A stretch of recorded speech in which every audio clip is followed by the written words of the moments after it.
For those just tuning in, which is probably everyone because we've only been live for a couple seconds, I am Tony, this is Richie, and we're here with Lady Pelvic from Pelvic Gaming. She runs a mostly retro gaming channel, lately focusing a lot on JRPGs.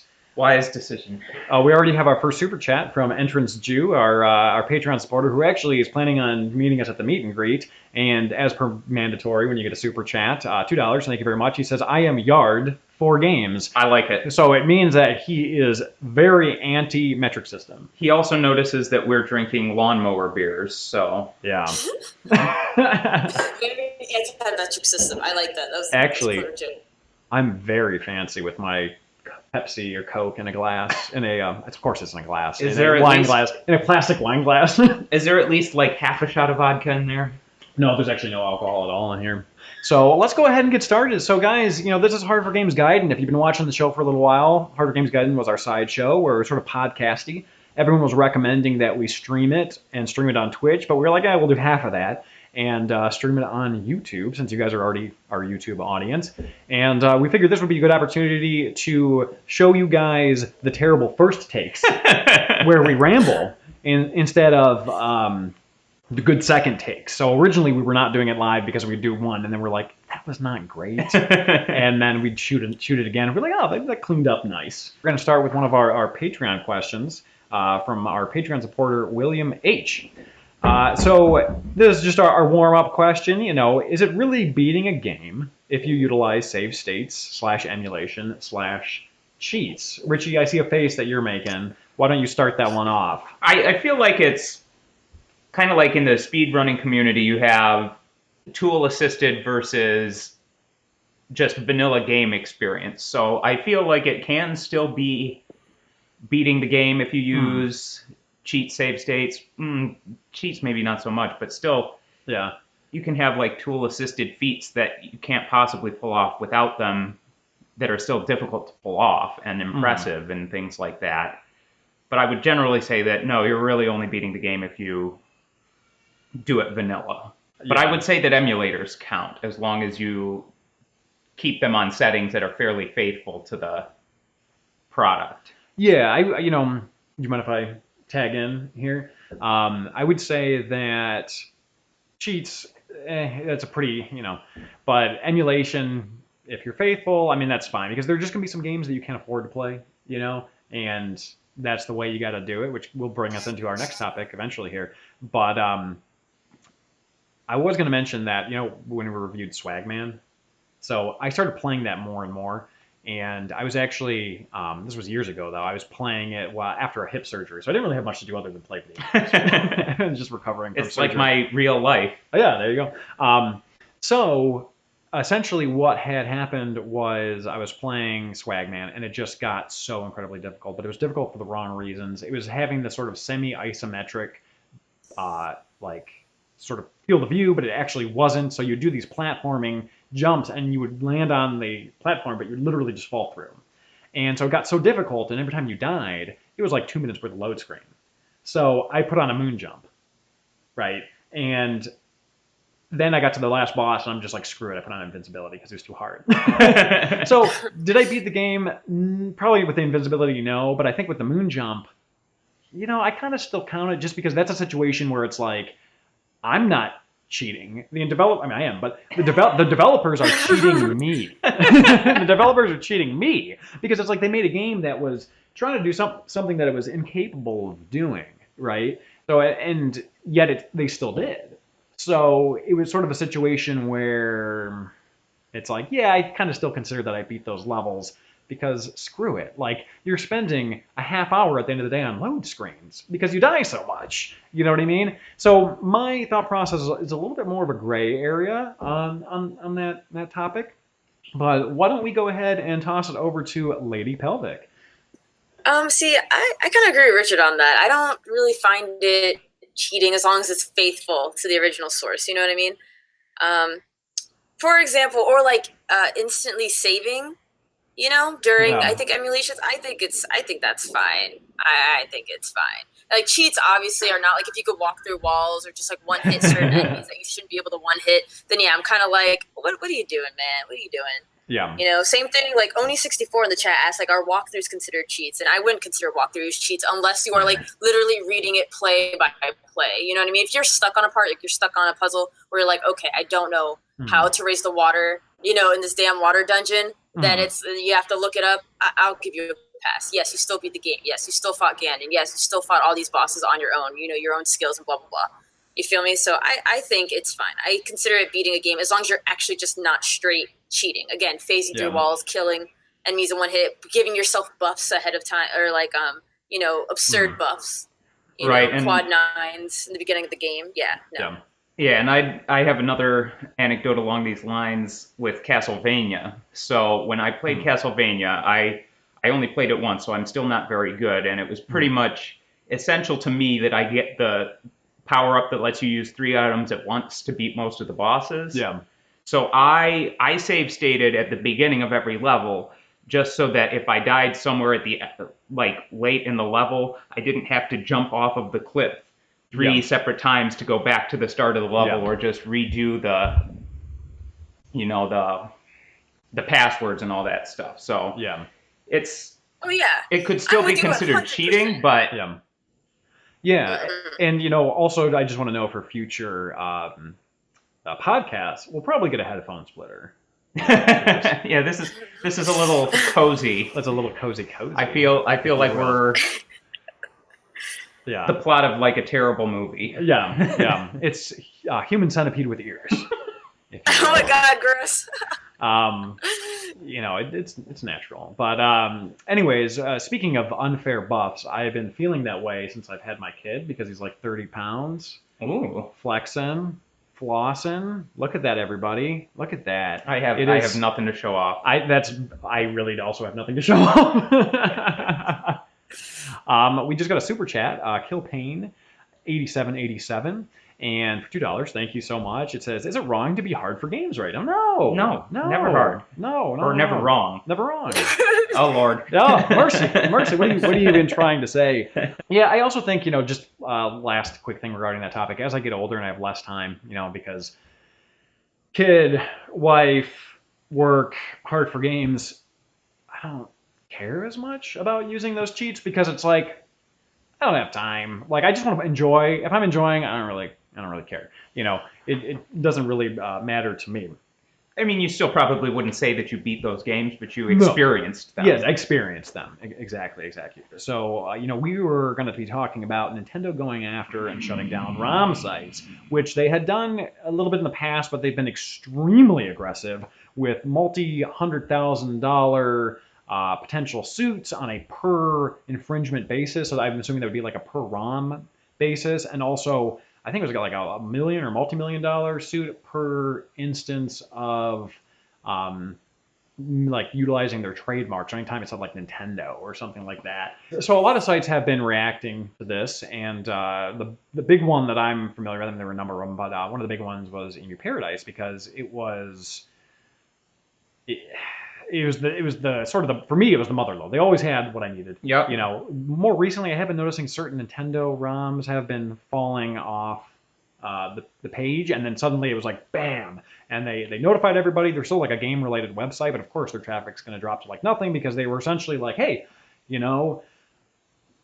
we can't put our families at risk over this website, and you know I don't blame them on that end, of course, but you know our conversation is going to be more about Nintendo, which is a similar conversation we've had before. I think you were in this episode when we were talking about Nintendo shutting down fan projects. So it's a very similar sort of conversation, but you know, Lady Pelvic, you were last on the last topic, so why don't you be first on this one? What do you think your thoughts are in terms of the rights to should they, shouldn't they? How does it harm them, help them, this and that? Thought process.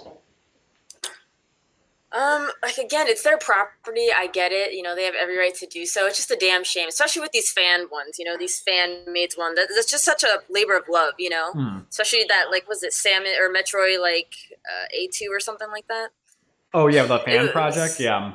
Yeah, because you know, there's some really great fan projects. You know that Nintendo just doesn't give the spotlight to. Again, Metroid didn't get a lot of love for a long time. Like, yes, we're getting a new Metroid, and that's great and all, but you know, the fans had to take it in their own hands. You know what I mean? For Nintendo to kind of be like, oh shit, you know, There's a potential here. I get it. They're losing money when people make Pokemon games or Metroid or anything. I get it. It's their money. It's their product and whatnot. It's just, I think it's just kind of unfortunate. You know, What do you think about because a lot of these ROM sites, they have the fan projects, but they also have like legit actually released Super Nintendo games and this and that, but they're going after everything now. So it's like, these ROMs are going to be harder to acquire, and I think partially it's because they're setting up their like sort of eShop sort of situation with Virtual Console. I mean, do you think that's a right move business-wise? Do you think it hurts them or helps them in the long run? At the end of the day, they're losing money on it. That's stuff that they could be selling. But at the same time, though, you know what? No, because they're not selling that anymore. You know what I mean? It's all sold out. All that. Yeah. Right. You know what I mean? All that SNES, the original stuff. So I really don't understand how it's hurting them, with the exception of now that we're getting the Virtual Console kind of on the Switch, which will have those classic games. So why pay for it? The $20 subscription service for a year, which isn't bad at all. And then, or you can just get it for free on these, ROM sites. So at the end of the day, as a business, but also as a business, I just feel like when you have like fans making games of, your IPs and stuff, trying to get love, that's more attention for you. That should be a clue. Like, wow, a lot of people are paying attention to this, Metroid game. Let's give them what they want. Let's give them that official. So at the very least, though, what I think would be really cool is if they saw people make these fan projects and hire them. Be like, know what, the Metroid fans want. What the, Legend of Zelda fans want. Come on board. So instead of like wiping them clean, or, publish their game, or bring like pay them money to like take their work and then expand on it, but bring them along with, you know what I mean? And I mean, that model gave us Sonic Mania, the best Sonic game that's ever been made. Exactly. I was literally just about to go there. So I'm playing Sonic Mania right now, and that game is straight fire. I mean, the fans killed it out there. So Nintendo could do. Excuse me, I was just going to say I prefer you focus on the podcast. Because if you're playing that right now, you're kind of multitasking a bit too much. So maybe you could set the controller down and focus on this. Oh, leave me alone. Oh my gosh. Leave me alone. At first I was like, wait, what did I do wrong? Leave me alone. I'm in this. I'm in here. My dad jokes are just really good. This is a very sad thing for me, too, because that was a website that I always liked to visit for my ROM needs, and now I have to go back to the deep, dark corners of the internet where you have to get chlamydia to download a ROM. But it's just disappointing. It's like Nintendo's trying to be the Disney of the video game world, and they want to lock up their games in a vault and release them to you on their own schedule. Yeah. Give you like the SNES Classic with mini cables, which very cool device, but still it's just, I'd rather it just be available to me however I want to play it, as opposed to you forcing me to buy another piece of hardware to play games that I already own for another piece of hardware that maybe doesn't work anymore, as opposed to just being able to use the hardware that I have, which is my very, very expensive computer, and just play games on that.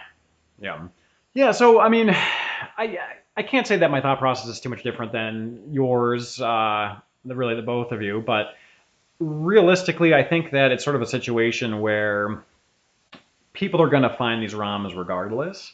Yes. It's kind of like that old adage that, if you make guns illegal, people will still get guns. If you make abortion illegal, people will still find a way. You know what I mean? Like, not to bring politics into it, but like those are generally the thought processes behind those particular, movements. So it's like people are still going to find a way, But speaking of chlamydia, I'm very scared about where this is going. But I could, one thing that I will say, I could understand Nintendo not, because a lot of these ROM sites, and you go to and there's like porn ads and like, like hentai. I'm just kind of extend that word so YouTube doesn't hear me and demonetize this.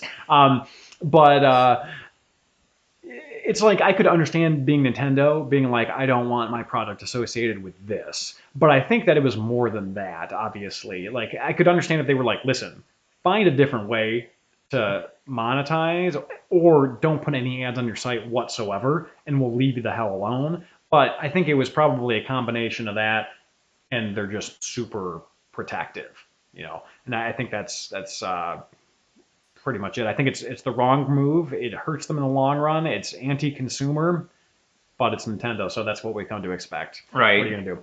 And I'll still buy their games as long as they keep making them good. Yeah, for better or for worse. Next question here. Now, Richie, this was one that you had penned, so why don't you go ahead and read this off / give your thought process behind it. Yeah, so I wanted to take a little bit of time to talk about Octopath Traveler, which came out, I don't know, maybe like a month or two ago. Yeah, something like that. And it just, I feel like it's the first game in a long, long time, maybe like 10 years or so, other than like the Bravely Default games, which are the same main cast and crew. But it's the first game in that like classic JRPG style that actually brings something new to the table. And I was disappointed with what they did with on the story side of things, but I just feel like there are so many things that you can do with like let me just start over on that. So normally we have 2 takes. Yeah, you that guys was my first take. You guys made us do it live. 2. You made us do it live, and then here we are, fans, live, and poor Richie's got his tongue tied over here. You know, I'm embarrassed. He's embarrassed. Lady Pelvic doesn't even want to be here anymore. We're going to make this good, We're going to make it good. Go ahead, take 2. Let's rock it. But yeah, I feel like RPGs have basically split into 2 main kind of veins in the last few years. The first being like the action RPG type of game where you're pretty much one guy exploring a reasonably detailed slice of world. Mm-hmm. So like think Fallout, Elder Scrolls, The Witcher, even kind of Final Fantasy 15 just sort of tagged on the rest of the party in there for you. And then the other side of things is the super technical, really spatially oriented kind of RPG, kind of coming off of the tails of the Infinity Engine games and things like that. But the middle ground, like the regular old turn-based RPG where you can have like a bunch of encounters, I don't feel like it's been getting that much love lately. And I really enjoyed the fact that Octopath actually had some new ideas for the gameplay side of things. So yeah, I feel like this is the first time that it's been on like a key console. You know, Nintendo Switch, it's a $60 price point. You've got live orchestrated music. It just feels like one of the first games, other than maybe like a couple Dragon Quest and Persona games, that have really given that genre any attention at all. Mm-hmm. So, Lady Pelvic, why don't you jump into that? And you can also argue him on the story if you'd like. I noticed that you had quite a strong reaction. Yeah, it did seem that you had some things to say about that. Now, you 2 have played the entire game. Is that correct? I've played through one storyline all the way. I haven't gotten to where everything comes together yet, but I've spoiled it a little bit for myself. Okay. I've played the demo, which I know they've made some tweaks. Of course, that's only the opening for 2 characters. So I have a little bit to say, but not a whole lot. But Lady Pelvic, have you played the whole game yet? Yes. Okay. Mm-hmm. Okay, so go on with your thoughts. Well, I do agree with the turn. Like, definitely brought something refreshing. I think what makes Octopath Traveler to me very special is, one, they took the old like turn-based gameplay and they made it interesting with breaking. You know what I mean? Breaking the enemy's defenses, and that's so refreshing. Normally, it's just standard enemy weaknesses like fire, ice, and they had that, but you had to break their defenses. You couldn't just hit them with fire and then they did like stupid amount of damage. It always did half. So if their weakness was fire, that's good, but if their defenses weren't gone, you know, you still only did half the amount of damage you'd normally be doing. And then the story, why I think the stories are so refreshing is where I am so used to being fed in JRPGs, the classic save the world. Think of Persona, Breath of Fire, Chrono Trigger, Xenogears. All of this is to save the world, save humanity. Xenosaga, or not Xenosaga, I can't speak on that, but Xenoblade, all of that to save the world. And this is more of a personal touch. I'm not going to go into super spoilers or whatever. Like, all the stories do come like together, but it is in a very much half-assed way how the stories come together. But if you look at the stories like individually, they're very personal, you know. And I think another thing that this game does is you could choose which story to go, like to do first. You know, it's Octopath. You get to choose which path you want to tread on. Or if you're playing a Tales of game, the Tales of series, like each character has their background story, but it's a pretty linear story. You know what I mean? Like, you have to get this character. You can learn about this character at this point in time. Then you go to the next segment. It's this character at this point in time. And that's all fine and all. But Octopath, you go at your own, you have more or less go at your own pace. And I really like that. So I like that it's personal. you know, each mini story is tailored to that character and gives that character that like just personal struggle. And I like that you could choose which character you want to expand on whenever you want. So that's why. Yeah. So I thought it was good. Go ahead. My only thoughts really is that I do agree that I like that it was more personal story. I know originally when you had penned this, Richie, you kind of was saying like, you know, is it a watershed moment? Like, is it going to affect games moving forward? Well, it's definitely been selling really, really well. Yeah. So I'm hoping that it will bring some more attention back to the genre, because it's, like I said, it's kind of the forgotten genre. And there are a lot of things that you can do with a battle system like this one, where it's pretty quick and efficient, but there's still like some strategic opportunities there, like Lady Pelvic pointed out. And you know, you can really explore a world when you have a battle system like that. When you have like the Infinity Engine type of games, I just feel like I get so bogged down in inventory management, and the battles can take a long time and things like that, that the world gets a lot smaller, which is fine. I like that too. But I also like to have globe-trotting adventures where you see a bunch of different cultures, you see a bunch of different environments, and you get to explore and do that sort of stuff. And I think I'd like to see more of that. Yeah, okay. So, I mean, I think I would agree that I think probably what you're going to happen is you're going to see other developers notice that this did well. And I think that, you know, the whole retro throwback thing, it's been around for a long, long time. But I kind of likened this a little bit to Chrono Trigger, not because it was like Chrono Trigger, but in our Chrono Trigger review, we were talking about how Chrono Trigger didn't, and this was years ago, didn't really do a lot new. But what they did do was take the best things and sort of piece them together. And so people kind of like think of it as this moment in history when it's like the best of the 16-bit genre kind of came together, although I think a lot of people would argue that it was revolutionary. You can, you can't, whatever. But I do think that a lot of people will remember this title, and I think that a lot of developers will attempt to mimic the style. Whether they're successful or not, you know, who knows? Hopefully, you know, they're successful, because obviously more good games are always better. But I certainly think so. Yeah, I actually would like more bad games. It's a matter. I don't know about that, man. Life's too short to play bad games, Tony. I don't know. That's why I use cheats. Right now. Sometimes life is too short to play good games. Yeah, that's right. It is. Any final thoughts on that, guys? No, I think we've beat that to death. Yeah. Let us know your thoughts in the comments. Pretty good. As well, let us know your thoughts in the comments, and you know, if you have anything specific to say about Octopath. Once I go through Lucien's quest, which is I posted some images online. They're like, "Is that Octopath Traveler?" But it's very similar, like vignette. It's a rare RPG for the 3DO. I'm gonna do a review on it. Actually, Lady Pelvic should play the only 10-hour campaign and review it with me. I tweeted at her, but she didn't even respond to that. That's cold. So it was. I don't think you. I sure did. You're lying. I sure did, and I didn't get a response. I'm like, oh, I guess she'd. Because no, I saw it and then I responded. You didn't, or you did? I did. Like you posted a picture, and I'm pretty sure I thought that was Octopath Traveler. I was one of those. No, you did. What I'm saying is, you said it was Octopath Traveler. You're like, oh my god, I don't remember that character. I'm like, yeah, you know, it's actually this game. It's a really short campaign. It's only like 10 hours. You should play it and review it with me, and then just radio silence. Did I really? Oh my god, I'm so sorry. So I was really tentative asking you about this podcast, because I'm like, I don't know if she even likes me anymore. You know what I'm saying? Oh my so god, I'm like, I'm so sorry. you know, maybe I did something. Maybe I said something. You know, maybe my dad jokes were just getting too on point. No! You know, and it fractured the relationship. You know. Stop. Well, I think it's back together. Oh, good. Okay, so long as we're back together, I think we're good. Okay, so yeah, friendship. I love you. Oh my God. Okay, so here's an interesting one that I actually really liked. This was from another Patreon, another Patreon user, a patron, a supporter of our show, Mr. Sonic OSG, and he asks, okay, so limited run games / other limited release companies, because there's more than just limited run games that will do like a batch of 2,000 titles or 1,000 or whatever.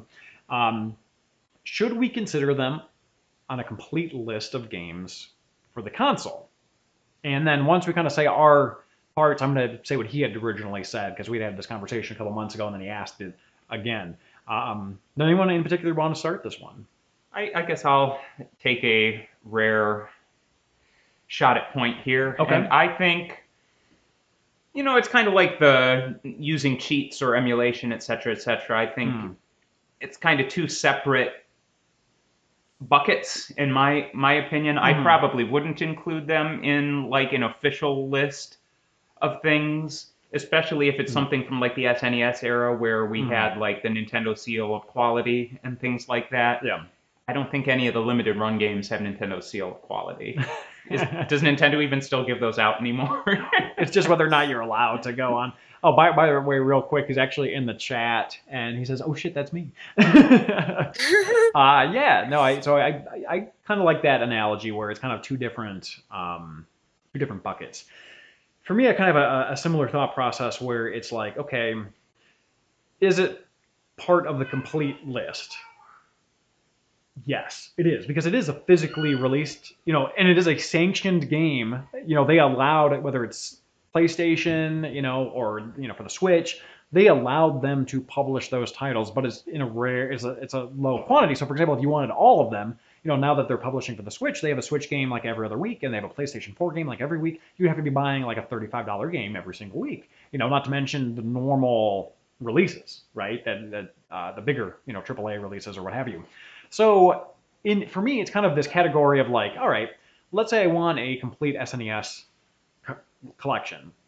Well, technically, I would need the Donkey Kong competition cart that we reviewed the other day, which is like a $4,000 to $5,000 cart if I wanted a complete collection, because that was technically released by Nintendo. About 2,500 of them were released, and they're exceptionally rare. But are they a normal retail release game? What's your qualification for a complete collection, right? Is it every game released that was sanctioned by the company, or is it every retail release that you could get on like regular store shelves, right? So I think that there are some people that would say a complete collection would include that. Some people would say it wouldn't. I think that if you're going into complete collections, you kind of already have a little bit of crazy. If you want to, I'll never get a complete collection of anything. I went for the complete collection of the GameCom, like the Game.com. I got almost all of them, but then I realized just one, most of them were like 10, 15, 20 bucks, because no one cares. One of the games was 200. It was Wheel of Fortune 2. And I'm like, I ain't paying $200 for Wheel of Fortune 2 on the GameCom. So I'm just like, I skipped the rest of them. I'm like, I'm done collecting for this thing. Anyways, point being is that I think some people have different stipulations. Some people would say a complete collection includes the boxes and the manuals for everything, right? So I think there's different categories. I think for the most part, most people wouldn't consider that part of a balanced breakfast. Right, and I think I would exclude things like the Donkey Kong competition cart too, because it's sort of a caveat to a collection. But Lady Pelvic, let us know your thoughts on the matter. Honestly, thank you for that weird, spacious introduction. So weird. Not a problem. I'm trying to get our watch time up on YouTube.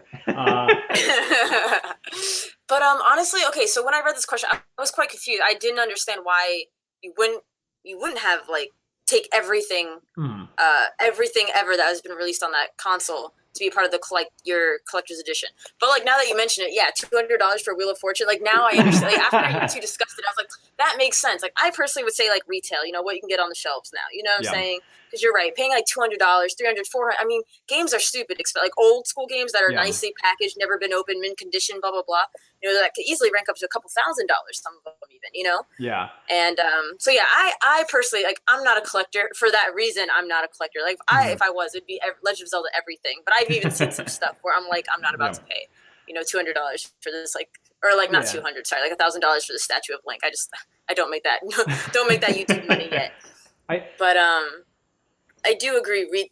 I think whatever you can get on the shelves that's accessible, you know what I mean? That's reasonably priced. I don't, $100 on a game depends on what game. Yeah. Majora's Mask is priceless. I think it's sort of a situation too where it's even aside from the old retro, super expensive stuff, these limited run games, you'd have to buy a game every week just to keep up with them, not including all the retail stuff. So I think collectors are starting to be well, that's not fair.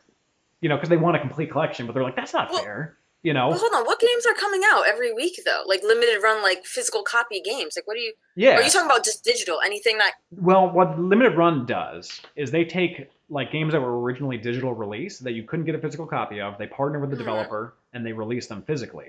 So it's sort of a situation where they're releasing such a quantity of titles, but at such a low volume per title that it's hard for collectors to keep up with it. So they're like, they can't, so it's like it's. How often is that though? Like, really? Does it happen that? Maybe I'm not paying attention because I don't see games being released like that. It's, like I'll send you a link. Physical. They have stuff like every Friday, and they do countdowns. So it's like you better get in there quick. And I think collectors are like, oh well, I didn't make it in time, so now my complete collection's destroyed. Wow, So I did not. It's a whole other side of gaming, my friend. That I didn't. Yeah, it's interesting to say the least. But it's like I think that you bring up a good point where it's like even aside from like scarcity, like complete collecting or like being obsessed with complete collecting is a budget breaker. You know what I mean? So it's like for me, it's not really something that I care a lot about, but I think for a lot of people, it's very important. And like suddenly it's like I think it's sort of a situation where it's like, okay, I'm going to swat at this wasp. Okay? And every month I'm going to swat a couple wasps, but then suddenly it's like the hive breaks open and they're everywhere and they're like I can't keep up with it. It's not fair. Like I can't, so I think it's just sort of a situation where it's like collectors being very anal. Oh, I have to change that word because of YouTube. Anal. Very butt focused. Very sphinctorious. If you will. The riddle of the sphincter. The riddle of the sphincter. I think if we're good with that, let's move on to discussing the Zelda Ocarina of Time mod that came out. Not came out, but I played a pre-release demo, so it's hopefully coming out in a week or so. No, I don't know. Not a week or so. A month or so, excuse me. I don't know if anybody has had the opportunity to watch the video that we released yesterday, but if you want a boatload of information, we already did a video on the subject where I'm actually playing it. You can see the footage. And you can see the footage here too. Oh, bam! I put it on like looping, but for some reason, every time I go back to it, it's only at the beginning. Oh, here we go! I'm moving around. Look at me! Wow, that's look amazing. at that action! Wow! Look at Link looking at himself. So I'm not great with like Discord, or not Discord, but OBS. So like I didn't know how to like capture my window and scroll through. So instead, it's just like a video of me in a field. But anyways, I'm sure eventually something will happen. We'll see what happens. But yeah, oh, there we go. I got a second player here. You can see in the video that here's me with Melon speedruns. We're trying to attack each other, but that hasn't been implemented yet. We're changing tunics. Essentially what this mod is an opportunity for you to play a friend or a complete stranger online with Ocarina of Time. Now, it's still in development, so there are things that are out of sync. So, for example, he doesn't see the same enemy I see, but eventually the health bars on the enemies are going to be sunk, so we can each attack our own enemy, and it'll contribute to the one that we're each fighting, basically, because they have randomized patterns, so it's like you can't put them together. But the fact that he's playing and I'm playing, and we're both in Hyrule Field at the same time, and I can see what he's doing, even though it's a little bit jittery, and he can see what I'm doing, and we can change our own tunics without a really tedious Game Shark code is pretty damn cool, in my opinion. And you could see like we're kind of going through the different tunics, and really it was a hell of an adventure. Like even though there wasn't much to do in this world right now, the possibilities are kind of endless in regards to like speed running, doing a temple simultaneously, just like effery. I can't say the full word because of YouTube, but effery. Like let's say Richie's playing the water temple, and I'm like, boom, raise the water. Like he's or whatever. Where it's like a situation where like I mess up his progress. I like to sort of think of it like New Super Mario Brothers Wii, where you're playing through and you can either be cooperative or you can like totally screw each other. Right? Scrub each other. Scrub each other. Scrub each other. You're helping each other keep clean. Bathe in a very platonic way. Richie and I do it all the time. No, we don't. All the time. False. All the time. I believe it. Well, hopefully I'll be awake for the next time. Yeah. So this is a really cool thing my here. God. Oh, Richie. So you can see here I'm waiting for him to spawn because he was going to wait 10 seconds before coming in, and then he spawned. So it's like, I know it doesn't seem like much, but when you're working with code that's like 20 years old and you can get that syncing together, it really is big. You know what I mean? Right. From like a plausibility of this actually becoming like a playable MMO experience, I don't know that that's really going to happen. But even just what's been accomplished so far is just technically incredible. Yeah, no, Melon Speedruns and the team that he's working with, of which I cannot pronounce any of their usernames, really have outdone themselves. They really did an excellent job. He sent me a link to it, to a video that he did. And I saw the title, and I'm like, I was actually on business in Chicago, Chi-City. And, Boring. Yeah, it was actually a lot of fun. I just wandered to breweries all day is basically what I did. And I worked. That's good business. I worked, yeah. Well, I mean, there's a lot of downtime in between working. But anyways, point being is that I saw it. I'm like, oh my god, this is gonna be cool. Like, it was just the excitement of it. And here's something interesting coming up here. Actually, it might take a minute to get to it, but you can kind of see how it's out of sync. Like, so for example, he picks up a plant, and I see that he picks something up, but there's nothing in his hands, right? And the plant that he picks up is still there in my game. So like, there's still some work to do with like making sure it like coheses, if you will. But what you're seeing is a beta of a mod, you know. So it's really more about the progress so far and what will be accomplished versus considering this like a final sort of product. So, but I don't know, guys. You know, I know you haven't had an opportunity to play it, but just kind of what sort of things would you like to see from this, or what sort of hopes and dreams do you have for, or any initial impressions of it? Here's the part right there that I was referencing. Initial thoughts of it for sure are it looks awesome. Like, I'm watching, like, you know, the gameplay that you put up here, and you're right, for like 20 plus years of code, Yeah, like old code. Yeah. You know, I think they're doing one. I like that you could switch through the tunics. I think that's a very nice touch. Mm-hmm. I hope there's like you know, competitive mini games. You know, for example, like find the chickens. You know, and then throw all the chickens. Who could throw all the chickens in first? Like more of like a collaborative versus or a hindrance. Okay. I love these concepts. I like them a lot. Yeah. I wonder how they would do boss battles though. Like if someone got to the boss room first. I mean, obviously, like do they just have to wait till you're done? Obviously not. So they probably just join in or something like that. But yeah, I think it'd be kind of cool if they. I don't know. I want them to do something different with the items. I'm just not sure what yet, because certain things, like, you know, everyone's gonna have the bow of light. Everyone's gonna have like the fire arrows. Everyone's gonna eventually, depending on where you're at in the story, of course. Yeah. But I think this is a phenomenal idea. I'm looking at it now and I want to play. Like, I'm ready to play. I'm ready to speedrun. I'm ready to do something crazy. Yeah, and you know, I think that even though there wasn't much to do while I was playing, I was so tickled by it, because it was just like, oh, you're doing this and I'm doing that, like, and we're bumping into each other, you know, and it's just, I don't know why. Like, if I were to have, there were any other game where I could not really but kind of interact with someone, it'd be like, okay, cool, you know. But because it was this game, I was like, oh, damn, you know. I feel like top thing on my wish list would be dungeons that require multiple people to complete, you know, like Four Swords style. Okay. So you want to see this expanded to, like, not just, okay, here are the temples, and see what you can do multiplayer, or see what happens. Or even if you can just rework the temples so that they require multiple peoples to get through, you know? Like really hacking the temples and redesigning, like a custom level design for this. Mm-hmm.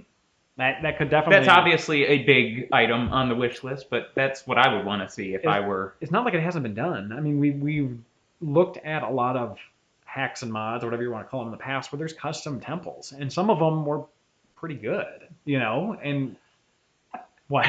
We need a Quest 64 multiplayer. I'm sorry, I can't ignore that. No, man. We were playing Quest 64 a little bit when we were doing the beta quest. Why? And, well, I was playing it a little bit, and I got like into the forest, which is like one of the first things you do.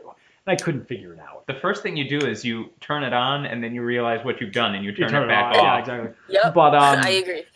Yeah, so it was just sort of a situation where it's like, wow, this game sucks. And then I remembered renting it as a kid, and I'm like, this is where I stopped when I was a kid. I thought as an adult I could get further in Quest 64, but it just wasn't even a possibility. No. You know? It's not even good. Yeah. I did beat it when I was a younger man. Richie. And it's one of my great shames. You should Wow. be I'm actually impressed. ashamed. You should be Like, very. how did you get through that? Because I remember as a kid, I got through the forest, or I didn't even get through the forest. I'd enter the forest, and then I would lose, or I just didn't, and I just quit. I got so frustrated. I I've never don't been know so if I bad at a game game sharked before. or if I legitimately got through it, but I did spend more time than any person should ever spend with Quest 64. It was bad. I mean, that damn first forest. It's like, what the? I was so confused. I was just so desperate for an RPG on the 64. Yeah, I got so a lot of desperate. people were. I think a lot of people like see it with rose tinted glasses because we got a lot of comments on our beta quest of it. Were you there for that one? The beta quest? I think it was. I you and think I Brett. was. You I and think Brett. I was. And a lot of people were like, "This is a great game." I don't know what you guys are talking about. Like, what? It's Quest? No. So someone just said Quest 64 is a masterpiece. That was the person who absolutely, originally yeah. suggested that we needed the multiplayer. Oh, so. okay. Rogue Lacrosse. So, anyways, pulling it back in to Zelda, part of the goal right now, it's to my knowledge, just 2-player. I could be wrong on that, but I think the goal eventually is to get like sort of battle royales with it. Hey, it's Melon Speedruns. Oh, Melon Speedruns. Okay. So, question for you. We had gotten this question actually. I know that when you and I were just playing it, it was just 2-player. Where we just had 2 players. But right now, in the life of the mod, can more than 2 players join in, or is that something that you're gonna be adding in later? And I know there's gonna be like a 20-minute delay gap with YouTube, so let's just sing and dance while we wait for him to actually hear that. Oh my God, Pelvic Gaming is in the chat. Yeah, oh my God, it's me. Somebody made her a mod. You know what else I think I would like in the dungeons? If we can't have like a full the 4 swords experience, I think it'd be kind of cool if we there's certain sections of the dungeons where if you had multiple people with you, you could go in those. So we'd still have like the classic old original dungeons, but they'd just make this door here with maybe like a special emblem that indicates you need 3 players to be here, or X amount of people. So potentially. So that way. Right, so if you want to play alone, you play alone. I mean, I don't know why you want to play this game alone. The whole point of this is to play with multiple people, obviously. Yeah. But I think it'd just be a cool way to keep the true form, but to experience the extra goodies of it all. There's that extra door. You need 3 links or whatever, 2 links, however many. Yeah. Would you like raids? What if? Oh, check this out. So what if they had? I'm getting excited now. So what if they had raid fights? You know what I mean? Like in any kind of MMO. You're in Lake Hylia, and then suddenly I don't know, the fish boss from Majora's Mask, even though it's a totally different game, but is in there. You know what I mean? Like the fish is just in the lake. You're like, what the hell? So you're fighting this giant. You see 10 links trying to hammer out this fish, and obviously it has 10 times more health than it normally would or something. You know what I mean? I don't know why, but every time she mentions multiple links, my mind immediately goes to sausages. I was thinking that too. So based on the chat here, Melon said it'd be crazy with more than 8 people. So it looks like right now you can have up to 8 people in there currently, which of course answers the question of whether it could be more than 2 here. So, and the plan is once this gets a little bit closer to release, I'm planning on having him on the call and actually doing a full interview, which will be a lot of fun. So very cool. But yeah. So any sort of final thoughts on that? No, I think we covered it pretty. Yeah, I said my piece. Okay. Excellent. Yeah, I think that there's a lot of good ideas there, and I think that especially if it's expanded, or I know some people even mentioned making it open source or something. I don't even know if that's a possibility or what that would involve. But point is that there's a lot of possibility for tinkering. You know what I mean? And whether it's just the dungeons available currently, or whether some people take it and be like, all right, let's really modify this, that, or the other thing, and then you could just have the possibilities really explode until Nintendo shuts the whole thing down. So, which hopefully you just had to bring that up. Knock on wood. I had faith and belief, and you just stepped on it with Nintendo's boot. I have confidence in my Melon boy. Melon Speedruns is awesome, and we just have to move. We have to move this underground. Maybe we're bringing it to light too soon. Well. Stop talking about that, Richie. This needs to go into the Shadow Temple. Yeah, exactly. So a couple quick notes. Melon says, yeah, raids would be a good idea. Not sure what the purpose of them would be in a playthrough, but I really like it. That's certainly a lot of fun. I mean, I think with a game like Ocarina of Time, people kind of can make their own fun within it, and then you have other people adding things, and then it just expands from there. I did want to do a couple of announcements. First being that a lot of you may know that we are doing a meet and greet at Retro-Taku Videogames. It's in Madison Heights, Michigan, very close to Detroit. And they are our go-to retro game location. They have a lot of great stuff from pretty much every system you could possibly imagine. Someone did buy all the PCFX stuff. So if you're hoping for some adult animated entertainment on the sequel to the PC Engine, not available anymore, unfortunately. But it is what it is, and it makes me sad too. So I'm sorry. But point is that we're going to be doing meet and greet Retro-Taku Videogames. It's going to be on September 8th. We're going to be there for 3 hours between 2 and 5 o'clock. It's going to be pretty open, laid back, pretty chill, and we have little 3D printed joysticks for the first 20 people that show up. So they're how very sensual. Very cool. Well, there's some of them in the back there. Maybe I'll grab one, but maybe I won't. I don't know. Whatever. I don't want to move, especially since I'm so connected to Richie right now. Yeah, we're conjoined twins for sure. Yeah. But yeah, so, if you're available or in the area, want to take an afternoon drive up to Michigan, come and check it out. It'll be a really good time.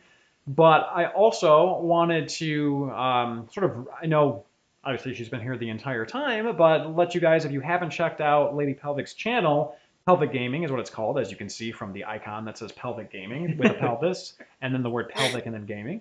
So it should be relatively self-explanatory, I would imagine. Definitely check out her channel. She does mostly retro gaming content, but just excellent reviews. She actually joined us in the past, too, with our Wind Waker Beta Quest video, which Melon Speedruns also helped out on because he is a freaking genius when it comes to Wind Waker. I'm sorry, it's just true. But Lady Pelvic, let us know. I know I kind of talked a little bit about your channel, but let us know a little bit about it from your perspective. No, you covered it pretty well. I do a lot of reviews, specifically JRPGs and platformers. That's kind of like my bread and butter. I've recently just been on this adventure of old school JRPGs. So you'll see like Breath of Fire, Xenogears, Legend of Mana. You'll see some new games too. God of War, not an RPG, but God of War is there. I did Xenoblade Chronicles 2 and stuff like that. So I have like a mesh of things. And then I do some top fives. I haven't been doing them as much as I would like to, and then I'm also streaming on Twitch now. Right now? TV/Lady Pelvic. Yeah, I've been. That's the second time you've used that joke, dude. Focus. And no, I finished playing Doki Doki Literature Club. Don't play that game. Oh my god, that's what people have told me. Don't do it. Don't do it. How does it compare to Hatoful Boyfriend? Have you played Hatoful Boyfriend? No, I haven't played that. Is that the one where you're like a yandere? You're a pigeon. You're a pigeon. Oh no, okay. And that's it gets weird. All right, no. It gets fucking weird. No, don't say that. I want to play it now. I'm sorry, it gets fudging weird. No, don't say that. Pigeon love is normal, healthy. We actually did this one dating romance game on a live stream that was tanks. So every character was really a tank. Like literally, they were a figure, like a human, but they refer to themselves and were like World War II era tanks. But and what was that game called? I'll have to look it up. It's on our channel. It's under the live stream playlist, but I can't remember. It had some weird name. It was like Panzer or something. But yeah. So what's that? I said weird, but all right. Yeah, that's pretty much what it was. Weird, but it was okay, I guess. But actually had a lot of views for one of our streams. But anyways, yeah, so definitely check out Pelvic Gaming because I've really been on a kick on it lately. I mean, I've kind of been watching it for a couple of years, but there's been so many great JRPGs where I've either played and I'm like, I want to feel that nostalgia again for that adventure. Or we were talking earlier, she did Breath of Fire, and I'd always just been really curious about it. And then I watched it and was like, no, I don't want to ever play this game. But it's just like she is just rocking the damn catalog of that era, and I was especially pleased to see that she had reviewed Legend of Mana a while back. Definitely check her channel out. You will not be disappointed. Production quality is definitely higher than Hard4 Games, and the consistency and the conciseness of the product is definitely a lot better than Hard4 Games, because one episode it will be totally unlike the other with us, but she's like on point every damn episode. It's like she has standards or something like that. I don't get it. I never have. Oh my gosh. Standards just get in the way. Standards just get in the way. But let us know what you think of this live H4Games Gaiden versus what we had been doing before, which was like gameplay and us chit-chatting after 2 or 3 takes to really get it down and no rambling, you know. So you really get the chocolate here, if you will. But yeah, Richie, anything you want to say before you go?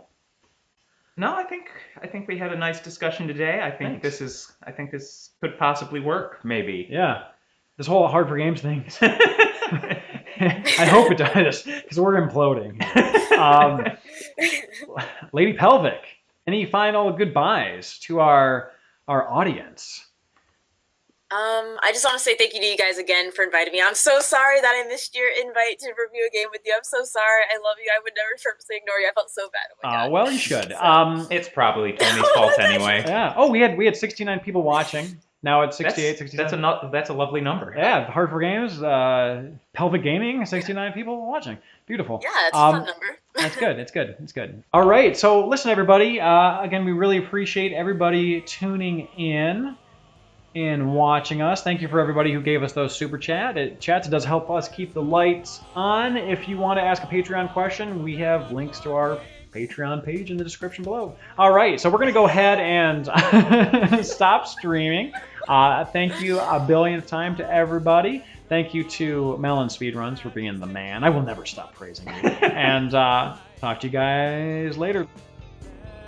Thank you again for watching. If you enjoyed this video, feel free to give it a like and a share, and we will see you guys next time.